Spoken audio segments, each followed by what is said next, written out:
चलिए स्टार्ट करते हैं। कल अपन ने पढ़ा सिमेट्रिक और स्क्यू सिमेट्रिक मैट्रिक्स के बारे में, सममित और विषम सममित मैट्रिक्स के बारे में। जो इनकी डेफिनेशन होती है उसके अकॉर्डिंग कि कोई भी वर्ग मैट्रिक्स ए क्या होना चाहिए, वर्ग मैट्रिक्स होना चाहिए। तो ये वर्ग मैट्रिक्स आपका सममित कहलाएगा यदि फॉर ऑल आई जे आपका क्या आ जाए, ए आई जे बराबर ए जे आई आ जाता है, तो आपका मैट्रिक्स सममित कहलाता है। दूसरी डेफिनेशन इसकी ये होती है कि ए ट्रांसपोज इक्वल टू आपको क्या मिले, ए मिले, तो भी वो क्या कहलाता है, आपका सममित मैट्रिक्स कहलाता है। दूसरा आता है हमारे पास विषम सममित मैट्रिक्स। तो विषम सममित मैट्रिक्स में हम क्या देखते हैं कि ए आई जे इक्वल होना चाहिए माइनस ए जे आई के, या ए ट्रांसपोज इक्वल टू हो किसके, माइनस ए के। तो विषम सममित की डेफिनेशन होती है। जब भी अपने क्वेश्चन करेंगे, सिमेट्रिक प्रूव करेंगे या स्क्यू सिमेट्रिक प्रूव करेंगे, तो हम इसका यूज करेंगे कि हम जो भी आपके पास एक स्क्वायर मैट्रिक्स होगा, वर्ग मैट्रिक्स आपको गिवन होगा, उस वर्ग मैट्रिक्स के लिए हम उसका ट्रांसपोज फाइंड आउट करेंगे। अगर उसका ट्रांसपोज इक्वल टू मैट्रिक्स आता है, गेट बंद करो बेटा, अगर उसी मैट्रिक्स के इक्वल आता है तब तो वो क्या कहलाएगा, सिमेट्रिक कहलाएगा। अदरवाइज वो क्या कहलाएगा, स्क्यू सिमेट्रिक या विषम सममित मैट्रिक्स वो कहलाता है। ठीक है। कल अपन ने एक थ्योरम भी पढ़ी थी जिसमें अपन ने ये पढ़ा था कि ए हमारे पास कोई वर्ग मैट्रिक्स है तो ए प्लस ए ट्रांसपोज क्या होता है, सिमेट्रिक होता है। क्या होता है, सिमेट्रिक मैट्रिक्स आता है। ए माइनस ए ट्रांसपोज क्या आता है, स्क्यू सिमेट्रिक मैट्रिक्स आता है। ठीक है। और ए इंटू ए ट्रांसपोज और ए ट्रांसपोज इंटू ए, ये क्या होते हैं, सिमेट्रिक मैट्रिक्स होते हैं। ये अपने पढ़ चुके हैं। और इनको अपन ने प्रूव कैसे किया था, ए प्लस ए ट्रांसपोज कंप्लीट का अपन ने क्या फाइंड आउट किया, ट्रांसपोज फाइंड आउट किया, तो वापस वो किसके इक्वल आ गया, ए प्लस ए ट्रांसपोज के इक्वल आया। और वहां से प्रूव हो गया कि ये जो भी वर्ग मैट्रिक्स आपके पास है वो क्या होगा, सममित होगा। आज अपने क्या नेक्स्ट थ्योरम पढ़ेंगे बेटा। ठीक है, 1.3।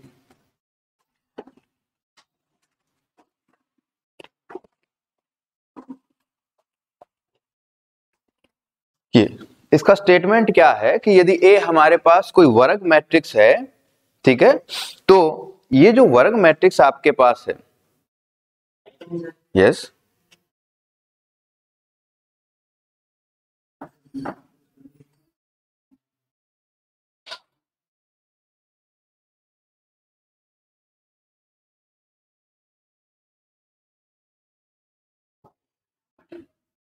तो जो स्टेटमेंट है इसका कि ए हमारे पास कोई एक वर्ग मैट्रिक्स है तो समान क्रम की दो सममित मैट्रिक्स का योग क्या होता है, सममित होता है। और विषम सममित हो तो उनका योग क्या होता है, विषम सममित होता है। यदि ए कोई वर्ग मैट्रिक्स है और उसी तरह का यदि कोई और वर्ग मैट्रिक्स आपके पास है, अब अगर दोनों मैट्रिक्स जो हैं आपके पास वो सिमेट्रिक हैं तो फिर उनका योग भी क्या होगा, सिमेट्रिक होगा। और अगर दोनों क्या हैं, विषम सममित हैं, तो उनका योग भी क्या होगा, विषम सममित होगा। ये अपने को प्रूव करना है। ठीक है। तो इसमें दो मैट्रिक्स लेनी है बेटा अपने को, ए एंड बी, दो समान क्रम की क्या है, ए और बी हमारे पास क्या है, दो समान क्रम की वर्ग मैट्रिक्स हैं।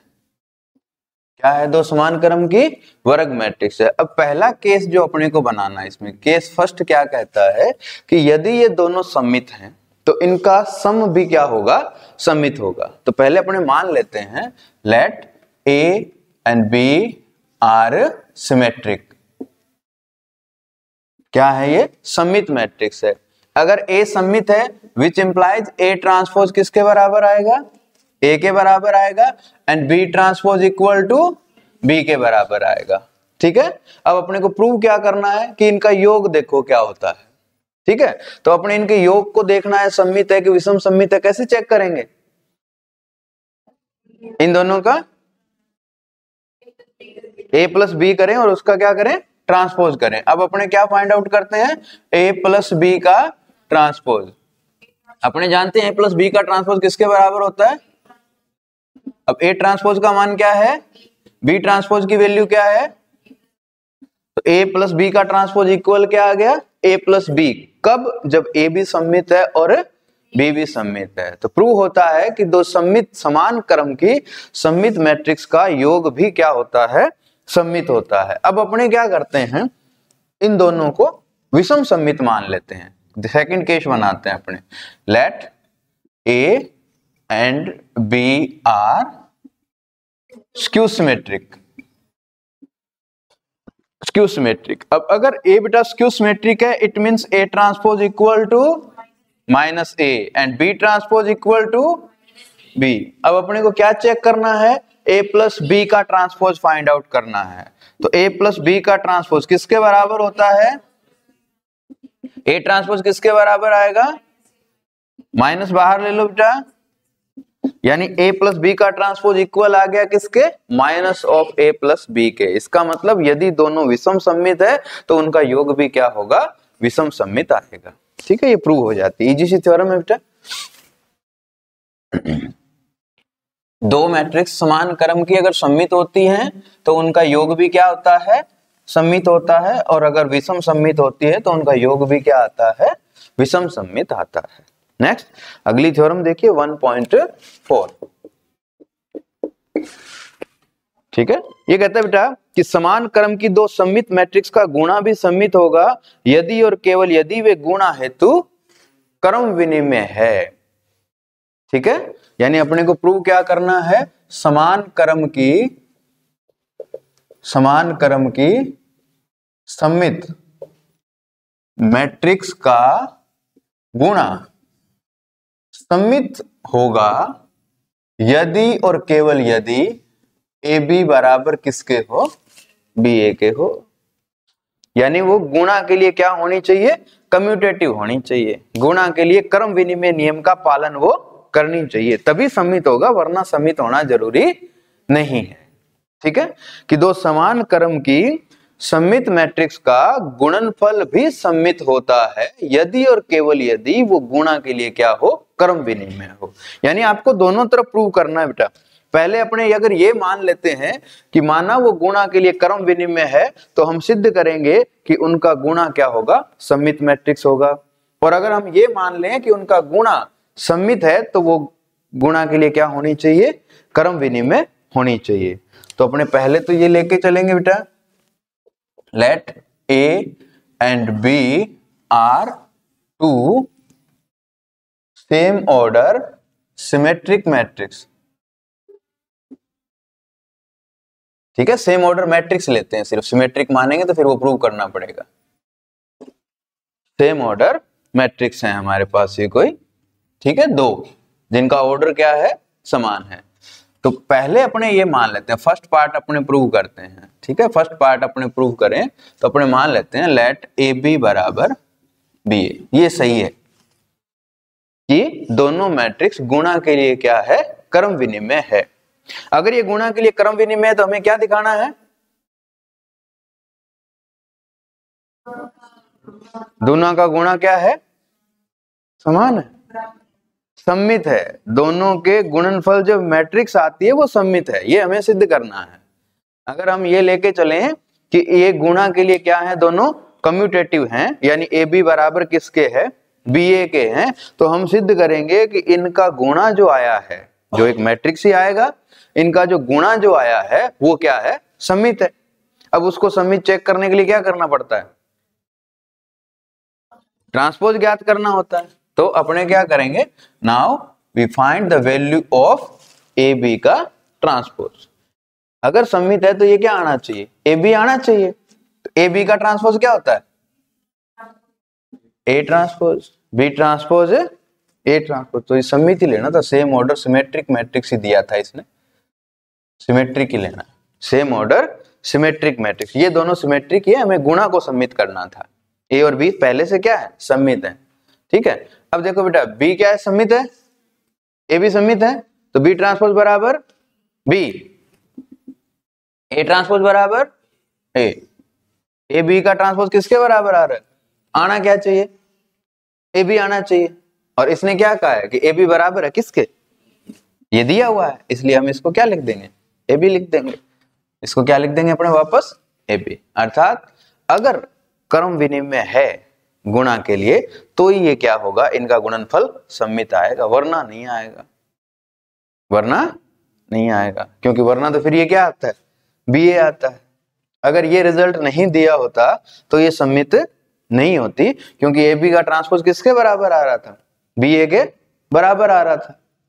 ए बी का ट्रांसपोज क्या आता? बी ए आता। और बी ए आता, इसका मतलब ये क्या नहीं होती? सममित नहीं होती। लेकिन इसने ये कहा था कि आप ए बी की वैल्यू क्या ले सकते हैं? बी ए ले सकते हैं। तो ए बी की जगह बी ए की जगह ए बी लेंगे, तभी क्या होगा? सममित होगा। ठीक है। तो ए बी का अगर कोई दो सममित मैट्रिक्स है आपके पास ए और बी, तो उनका गुणा तभी सममित होता है जब वो गुणा के लिए क्या हो? क्या हो? क्रम विनिमय हो, वरना नहीं होगा।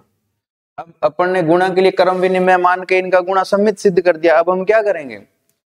इसके गुणा को सममित मानेंगे और सिद्ध करेंगे कि ए बी बराबर है किसके? बी ए के। ये हम सिद्ध करेंगे। ठीक है। लेट ए बी क्या है हमारा? सममित मैट्रिक्स है। ए बी क्या है? सममित मैट्रिक्स। अगर ए बी सममित मैट्रिक्स है बेटा, तो हम जानते हैं फिर अगर ए बी को हमने सममित माना है तो ए बी ट्रांसपोज बराबर किसके होना चाहिए?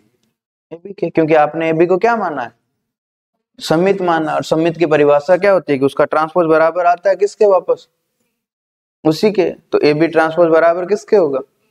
अब बताओ ए बी ट्रांसपोज की वैल्यू क्या होती है? बी ट्रांसपोज ए ट्रांसपोज बराबर ए बी। बी ट्रांसपोज किसके बराबर है? बी के। ए ट्रांसपोज किसके बराबर है? बी ए बराबर किसके आ गया? अर्थात ये गुणा के लिए क्या है?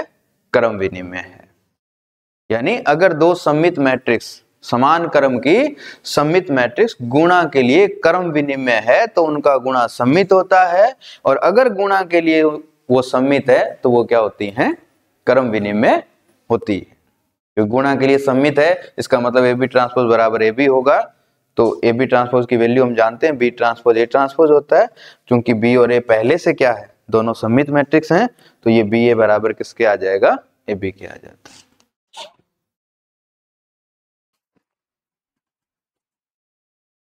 कल वाला काम कर लिया पूरा? वो लिखा ही है कि आता है थोड़ा बहुत? लगता तो नहीं, जैसे आप बोल रहे हो उस हिसाब से किया ही नहीं। किया होता तो आता।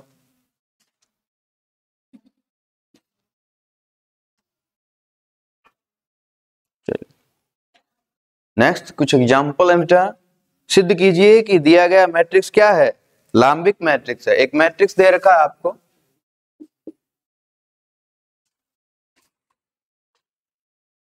-1 2 2 2 -1 2 2 2 -1। लांबिक मैट्रिक्स क्या होता है? क्या आना चाहिए? हाँ, कोई वर्ग मैट्रिक्स और उसके ट्रांसपोज का गुणनफल जो है वो क्या मिलना चाहिए? इकाई मैट्रिक्स मिलना चाहिए। तब वो मैट्रिक्स क्या कहलाता है? लांबिक मैट्रिक्स कहलाता है। ए तो है ही आपके पास, आप क्या करेंगे? इसका ट्रांसपोज ज्ञात करेंगे। पहले ए ट्रांसपोज निकालते हैं अपने। ए ट्रांसपोज क्या आएगा? 1/3। अदिश राशि पे कोई फर्क नहीं पड़ता ट्रांसपोज का। क्या हो जाएगा? -1 2 2, फिर आ जाएगा आपके पास 2 -1 2 एंड 2 2 -1। अब हमें क्या करना है? इन दोनों का गुणनफल फाइंड आउट करना है। ए इंटू ए ट्रांसपोज 1/3 इंटू 1/3 कितना हो जाएगा? 1/9 हो जाएगा। और इनका गुणा करते हैं। -1 2 2 2 -1 2 2 2 -1 एंड -1 2 2 2 -1 2 2 2 -1। ये हो जाएगा। ठीक है, ये आ गया। अब का गुणा करें तो ये आपका 1/9। फर्स्ट रो फर्स्ट कॉलम -1 का 1 से करोगे 1 हो जाएगा। फिर 4 यानी 9 आ जाएगा, यहाँ पे 9 आ जाएगा, ठीक है। यहाँ पे 0 आएगा, यहाँ पे 0 आएगा, यहाँ 0 आएगा, यहाँ 9 आएगा, यहाँ 0 आएगा, 0 0 9 आएगा। 1/9 से डिवाइड करेंगे, क्या मिलेगा? 1 0 0 0 1 0 0 0 1। क्या आ गया? इकाई मैट्रिक्स आ गया। इसका मतलब ये आपका क्या होगा? लंबिक मैट्रिक्स होगा, ठीक है। Next second example.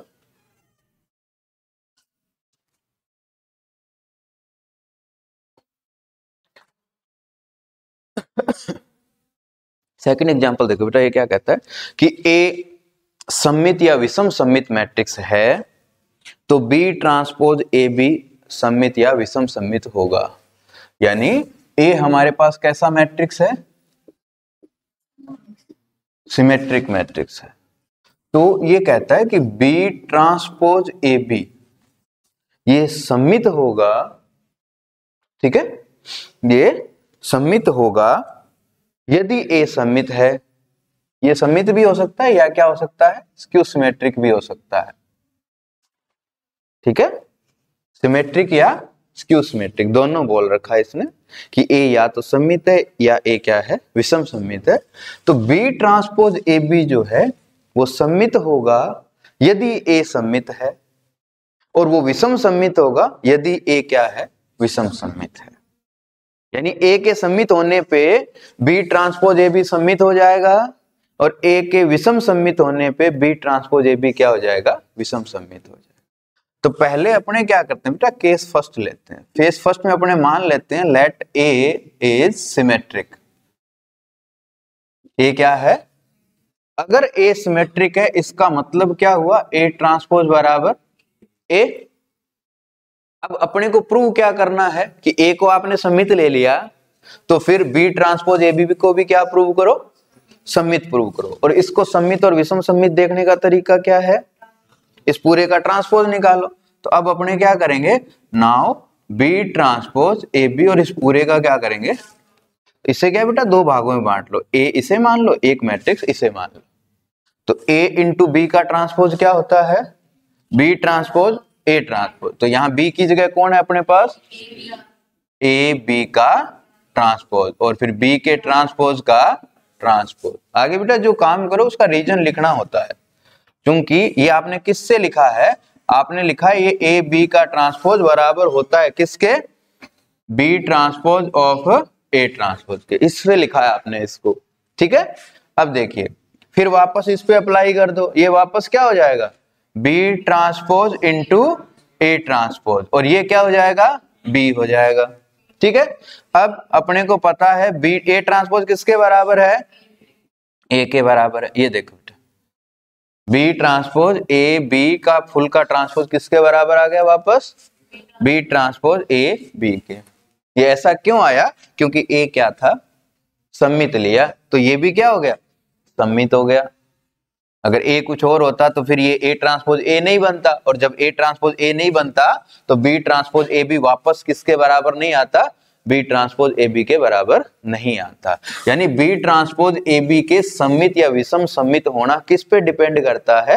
ए पे डिपेंड करता है कि ए अगर सममित होगा तो बी ट्रांसपोज ए बी भी सममित हो जाएगा, और वो विषम सममित होगा तो ये भी आपका क्या हो जाएगा? विषम सममित हो जाएगा। अब बेटा सेकंड केस में अपने क्या करते हैं? Let A is skew symmetric. Skew symmetric इसका मतलब क्या हुआ कि A transpose equal to minus A, A transpose equal to minus A. अब चलो वापस आ जाते हैं, वापस यही काम करना है अपने को तो, लेकिन यहां आके क्या आ जाएगा? माइनस ए आ जाएगा, और ये माइनस क्या आ जाएगा? स्टार्टिंग में आ जाएगा आपके पास। तो बी ट्रांसपोज ए बी का ट्रांसपोज किसके बराबर आ गया?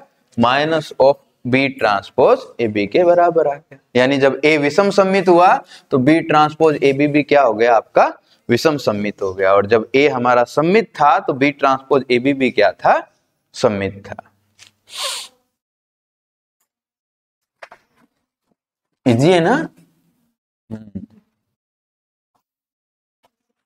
नहीं करोगे नहीं ना घर जाके तो ये भी मुश्किल हो जाएंगे थोड़े दिनों में। अभी तो नहीं है, थोड़े दिन बाद हो जाएंगे, क्योंकि फिर आप ये भूल जाओगे कि क्या होता था सममित, क्या होता था विषम सममित। अभी मारो मस्ती कुछ दिन आप और, ठीक है। अभी तो पेपर का क्या है, 2.5 महीने पड़े हैं, 2.5 क्या 1.5-2 तो पड़े ही हैं।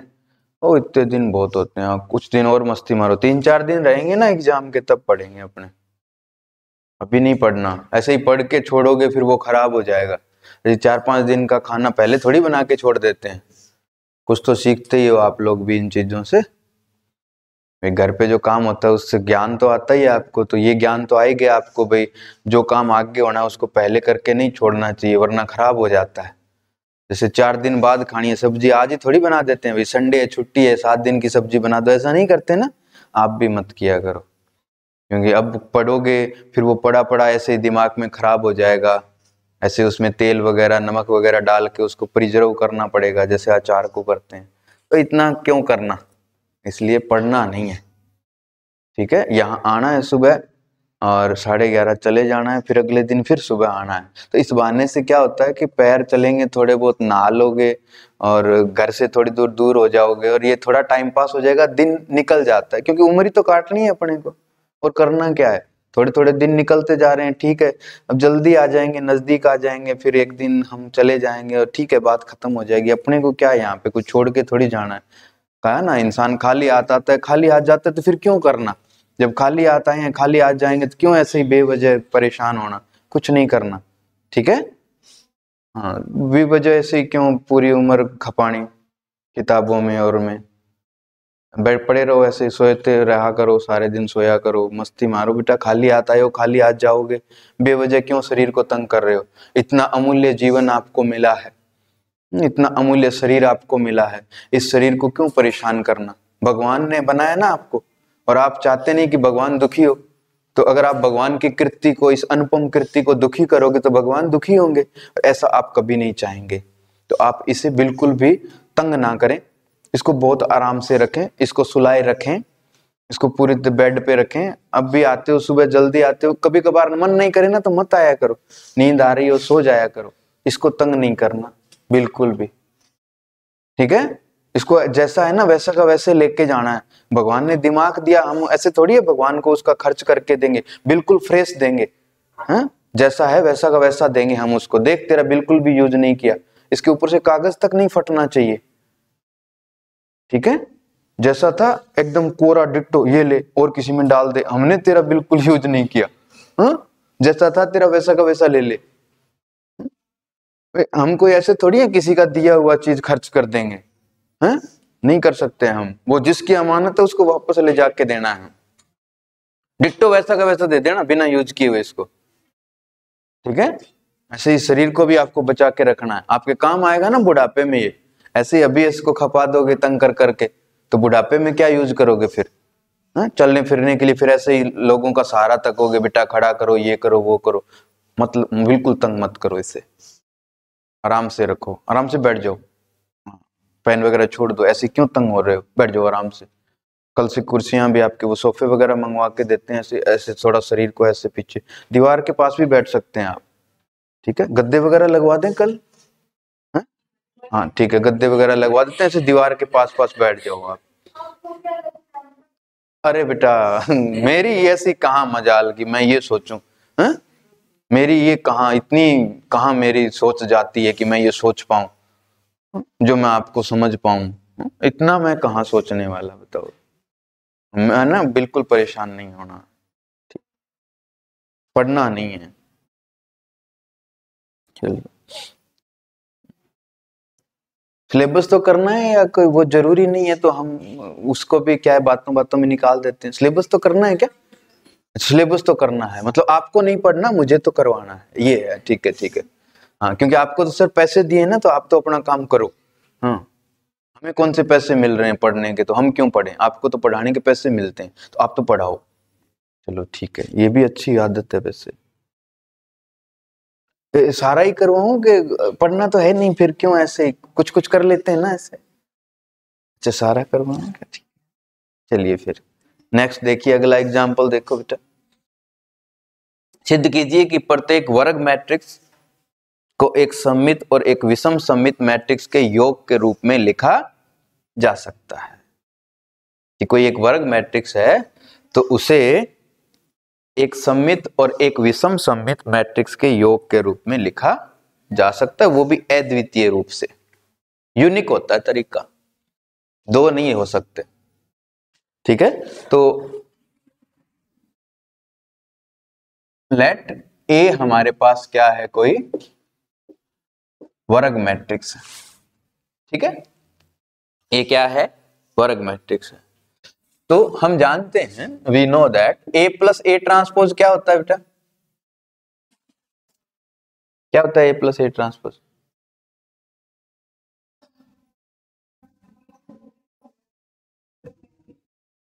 मेरे को लगता नहीं है।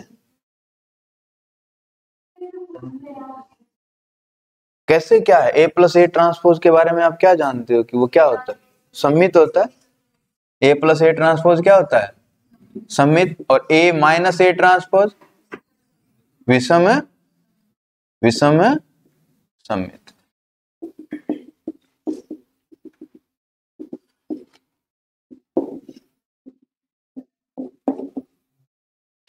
ए के बराबर ये लिखा जा सकता है, ए के बराबर यही है, 1/2 A plus A transpose plus A minus A transpose.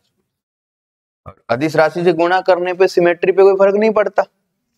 इसका मतलब क्या हुआ, ये कोई वर्ग मैट्रिक्स था, इसको मैंने दो मैट्रिक्स के योग के रूप में लिख दिया ना, जिसमें एक क्या है और एक क्या है।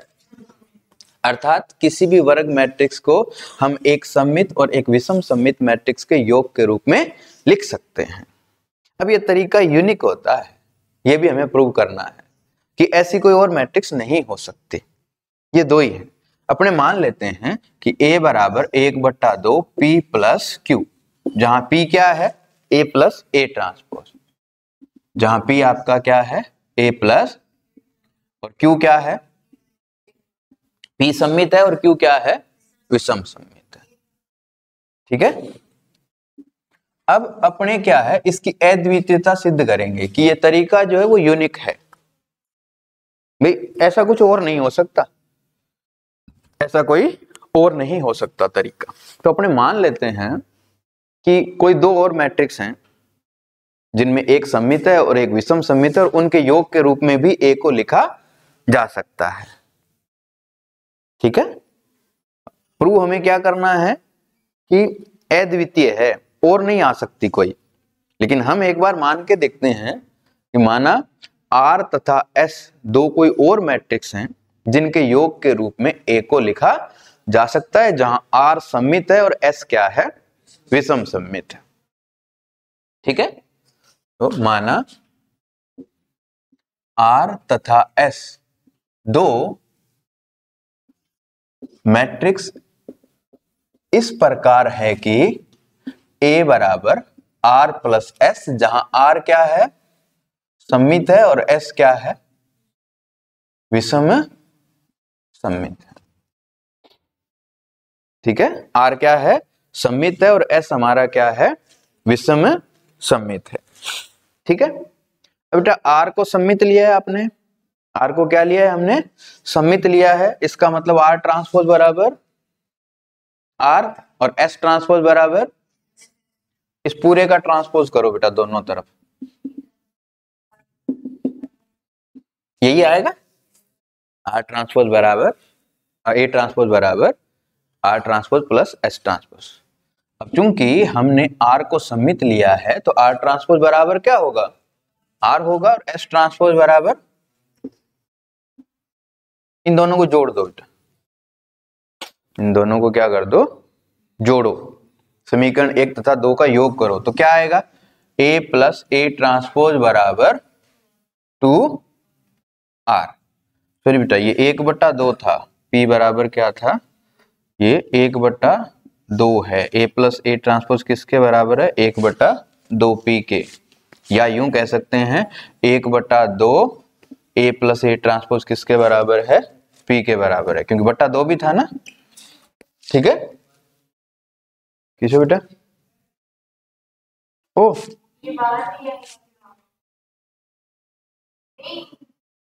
हाँ ये नहीं आएगा फिर, हाँ यहाँ नहीं आएगा फिर। अब देखो बेटा, इन दोनों को जब अपन ने जोड़ा तो A प्लस A ट्रांसपोज बराबर किसके आ गया, तो यहां से R का मान क्या आया, ये किसका मान है? P का है ये तो R बराबर किसके आ गया? P के बराबर आ गया। हमने तो कोई दो और लिए थे, हमने तो कोई दो और मैट्रिक्स लेके देखा था, लेकिन R तो वापस किसके बराबर आ रहा है? P के ही बराबर आ गया। अब बेटा घटाओ इनको, दो में से एक में से दो को घटा दो, एक में से दो को घटाओगे तो A माइनस A ट्रांसपोज, ठीक है, घटा रहे हो ना आप, A माइनस A ट्रांसपोज, तो क्या आ जाएगा? 2S आ जाएगा, 2S आ जाएगा। तो S बराबर किसके आ गया? ये तो किसके बराबर आ गया? Q के, यानी R और S तो वापस किसके बराबर आ गए? P और Q के, यानी और नहीं हो सकती, और कोई मैट्रिक्स होना संभव नहीं है। यानी किसी भी वर्ग मैट्रिक्स को एक सममित और एक विषम सममित मैट्रिक्स के योग के रूप में लिखा जा सकता है, और वो जो लिखने का तरीका होता है वो क्या होता है? यूनिक होता है, अद्वितीय रहता है हमेशा, ठीक है। नेक्स्ट चौथा एग्जांपल बेटा आप खुद करेंगे कि AB प्लस BA सिमेट्रिक होगा जहां A और B दोनों क्या हैं? सममित हैं। तो आपको क्या करना है? AB प्लस BA का ट्रांसपोज निकालना है, जबकि AB ट्रांसपोज है, AB सममित है और B भी सममित है, यानी A का ट्रांसपोज इक्वल टू A लेके चलना है और B का ट्रांसपोज इक्वल टू B लेके चलना है।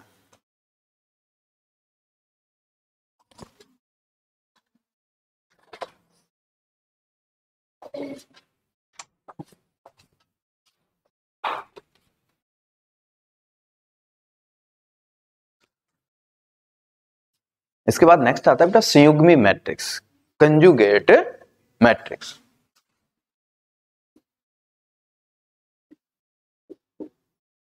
संयुग्मी मैट्रिक्स, देखो बेटा संयुग्मी मैट्रिक्स कब आएगा आपके पास? जब हमारे पास जो किसी मैट्रिक्स के अवयव जो हैं वो, इसकी जरूरत कब पड़ेगी? जब आपके पास किसी मैट्रिक्स के अवयव कॉम्प्लेक्स नंबर हो, समिश्र राशियां। तो किसी भी समिश्र राशि को अपने क्या लिखते हैं? A प्लस आइटा B से लिखते हैं, जहां A इसका क्या होता है? वास्तविक भाग, और B जो होता है वो होता है इसका काल्पनिक भाग। अब इसका संयुग्मी जो होता है, किसी भी कॉम्प्लेक्स नंबर का संयुग्मी, जिसको बार से डिनोट करते हैं, इसमें क्या करते हैं? कॉम्प्लेक्स भाग जो इसका काल्पनिक भाग है, इमेजिनरी भाग है, उसका साइन बदलता है सिर्फ। यानी यहां प्लस है तो क्या हो जाएगा? A minus iota B। सिर्फ काल्पनिक भाग का ही साइन बदलना, बाकी कुछ नहीं करना। यदि काल्पनिक भाग पहले प्लस है तो उसको माइनस कर देंगे, और अगर माइनस है तो उसको प्लस कर देंगे, और आपको कोई चेंज उसमें नहीं करना है, ठीक है। अब जितनी भी राशि है ना बेटा, सारी कॉम्प्लेक्स नंबर के रूप में लिखी जा सकती है। जैसे 2 है तो 2 को अपने क्या लिख सकते हैं? 2 प्लस आइटा 0 लिख सकते हैं, 2 प्लस आइटा 0 लिखा जा सकता है इसको। तो इसका क्या है? काल्पनिक भाग क्या हो गया? 0 हो गया। यानी जितनी भी राशि हैं उन सभी को हम कॉम्प्लेक्स फॉर्म में लिख सकते हैं, ठीक है। अब 2 जो है ना बेटा, प्योरली रियल नंबर कहलाता है, ठीक है, परिशुद्ध वास्तविक संख्या कहलाती है, क्योंकि इसका इमेजिनरी पार्ट क्या है? 0 है। इसलिए जितनी भी ऐसी राशियां हैं जिनके काल्पनिक भाग का मान क्या हो? 0 हो, तो वो क्या कहलाती हैं? परिशुद्ध वास्तविक संख्याएं कहलाती हैं। और अगर वास्तविक भाग 0 हो, जैसे कोई ऐसी राशि है आइटा 3, तो इसमें वास्तविक भाग नहीं है, इसको हम क्या लिखेंगे? 0 प्लस आइटा 3 लिखेंगे। तो इसमें क्या है? रियल पार्ट नहीं है। तो ये क्या कहलाता है? परिशुद्ध काल्पनिक संख्या कहलाती है, प्योरली इमेजिनरी नंबर कहलाता है, जिसमें वास्तविक भाग एग्जिस्ट नहीं करता। अब संयुग्मी मैट्रिक्स क्या होगी? कोई भी मैट्रिक्स जो है आपका, कोई वर्ग मैट्रिक्स आपका, इसमें वर्ग की जरूरत नहीं है बेटा, किसी भी मैट्रिक्स के लिए पहले अपने पढ़ेंगे, ठीक है। संयुग्मी मैट्रिक्स की डेफिनेशन है, तो कोई भी मैट्रिक्स हो सकता है। तो कोई भी मैट्रिक्स A का जो संयुग्मी मैट्रिक्स है, ठीक है, संयुग्मी मैट्रिक्स कैसे प्राप्त किया जाता है? उसके जितने भी अवयव हैं उन सब का आप क्या निकालो? कंजुगेट नंबर निकालो। उन सब एलिमेंट्स का क्या ज्ञात करो? बार ज्ञात करो, और ज्ञात करने के बाद आपके पास जो मैट्रिक्स मिलेगा वो दिए गए मैट्रिक्स का क्या कहलाएगा? संयुग्मी मैट्रिक्स कहलाएगा। जैसे बेटा A मेरे पास कोई एक मैट्रिक्स है, ऐसे 2 1 माइनस आइटा 1 प्लस आइटा 3, ठीक है, ये कोई मैट्रिक्स है मेरे पास और आपको कहा गया कि ए बार ज्ञात कीजिए, यानी इसका संयुग्मी मैट्रिक्स ज्ञात कीजिए। क्या आएगा इसका संयुग्मी मैट्रिक्स? 2 का संयुग्मी 2 ही रहेगा, क्योंकि संयुग्मी नंबर ज्ञात करते समय हम क्या ढूंढते हैं?